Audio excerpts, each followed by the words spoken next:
আল্লাহ বলেন, বান্দা তুই খা, তুই খা রে বান্দা খা। তারপর আমি আল্লাহকে ভুলে যাইস না, তুই খা। আমি আল্লাহ সব কিছু তোর জন্যই বানাইলাম, তোর জন্যই আমি আল্লাহ সব কিছু সৃষ্টি করলাম। আল্লাহ তাআলা বলেন, ওয়ালাকাদ কাররামনা বানি আদম। আমি আল্লাহ বনি আদম জাতিকে অনেক সম্মানী করে সৃষ্টি করলাম। এরে বান্দা তুই খা, তো আমি আল্লাহকে বলিস না। ওমা খালাকতুল জিন্না ওয়াল ইনসা ইল্লা লিয়াবুদুন। এই দুনিয়ার মুসলমান ইমানদাররা আমার আল্লাহ বলেন, ওমা খালাকতুল জিন্না ওয়াল ইনসা ইল্লা লিয়াবুদুন। ওমা খালাকতুল জিন্না ওয়াল ইনসা ইল্লা লিয়াবুদুন। আমি আল্লাহ মানুষ এবং জিনজাতিকে সৃষ্টি করলাম একমাত্র আমি আল্লাহর ইবাদত বন্দেগী করার জন্য।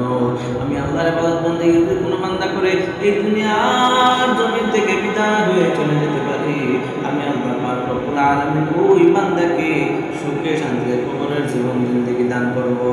এরে বান্দা, আমার আল্লাহ তো বেশি চান না রে ভাই। আমার আল্লাহ যে আদেশগুলো তোমাকে আমাকে করেছিল, ওই আদেশগুলো যদি মাইনে আমরা দুনিয়ার জমিন থেকে বিদায় হয়ে যাইতে পারি, তাহলে আমার আল্লাহ বলেন তোমাদেরকে আমি কয়েকটা পুরস্কারে পুরস্কৃত করব। তার মধ্যে থেকে দুনিয়াতেও তোমাদের রিজিকের কোনো অভাব হবে না। এই রিজিকের অভাবের কারণে আমরা চুরি করি, ডাকাতি করি, মানুষের হক মাইরা খাই। আল্লাহ পাক রব্বুল আলামিন বলেন, রে বান্দা, এই সমস্ত কাজ তোর করা লাগবে না। আমি আল্লাহ তোর জন্য সব কিছু রেডি করে রাখলাম। শুধু তুই আমি আল্লাহকে ডাক দাও, মন করে ডাক দাও। তোমার সন্তান যখন তোমাকে বাবা বলে ডাক দেয়, তোমার সন্তান যখন তোমাকে মা বলে ডাক দেয়, তোমার অন্তরটা ঠান্ডা হয়ে যায়।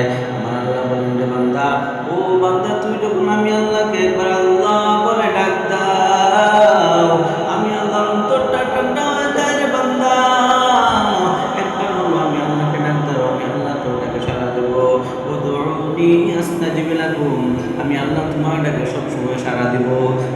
তুই বান্দা যদি আমাকে একবার আল্লাহ করে ডাক দাও, আমি আল্লাহ তোমার ডাকে কয়েকবার সাড়া দেই রে বান্দা। একবার হলো তুই আমি আল্লাহকে ডাক দে। তুই আল্লাহকে ডাক দিতে দেরি হবে, আমার আল্লাহ তোকে জবাব দিতে দেরি করবেন না। কিন্তু আমরা ডাকতে জানি না।